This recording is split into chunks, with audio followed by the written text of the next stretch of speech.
potential level 1 would be a very exciting announcement, but we'll wait and see. Things are tricky, but the support is out there from the local community and our customers, and everyone is very acutely aware of the fact that they are supporting businesses and small business and jobs. We do have a limited number of customers. We can focus on sales and upselling and teaching our staff to do that, as opposed to worrying about volume. So there's always an opportunity to find something else to do when there's not a lot of revenue that's coming through the door. We are looking at a new normal. It will be an interesting journey in terms of understanding where we can find other revenue streams, or how small we can downsize if we have a lid that remains lower than what we're used to.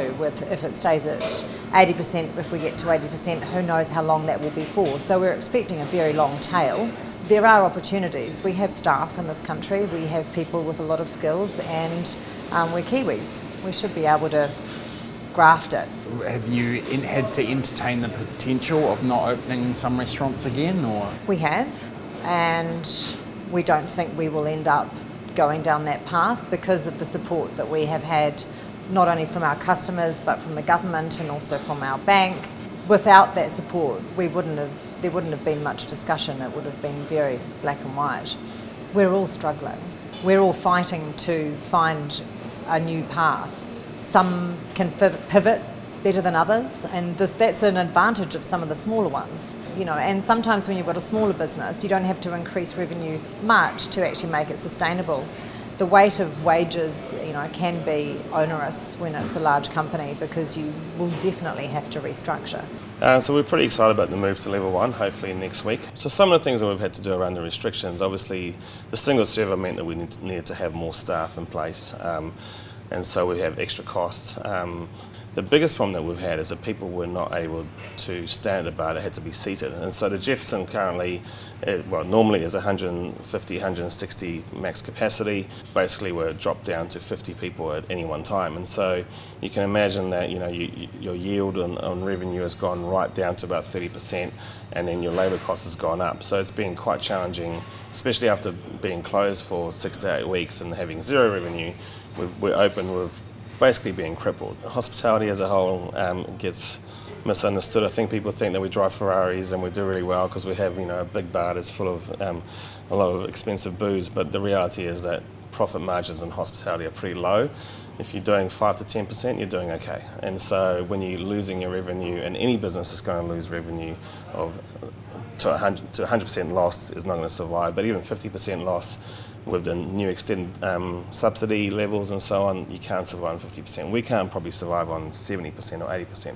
We can do it short term for a couple of weeks, and we could do it throughout level 4 and to some extent throughout level 3. We were very much hopeful that when we got to level 2 and level 1, obviously, then it's back to normal. Obviously minus the tourists and minus some of the extra revenue that we would normally get, but at least to get to a point where we're not losing money. I don't think any of us mind not making as much money right now, but we certainly don't want to go backwards. Look, I'm hopeful that the business will survive, and we've done everything we can to make sure it has survived, and so I think the worst is behind us. If we got this far, we shouldn't fail moving forward. My staff are safe. We're just, we've got through this so far, so we're not going to be losing any more jobs. And on top of the Jefferson, I'm also opening up a couple more tenancies in the new Commercial Bay Harbour East that's opening up next Thursday. So in fact, I'm actually going to be hiring a few more staff, not firing them. I'm very much frustrated with the protest. I understand the cause and I support the cause, and obviously lives matter. The frustration was that the team of 5 million, as we say, we've done a good job to get us this far. We've got 0 cases for 12 days now. It looks like we're going to go to level 1 hopefully next week. You'd hate to think that something would happen to get in the way of that.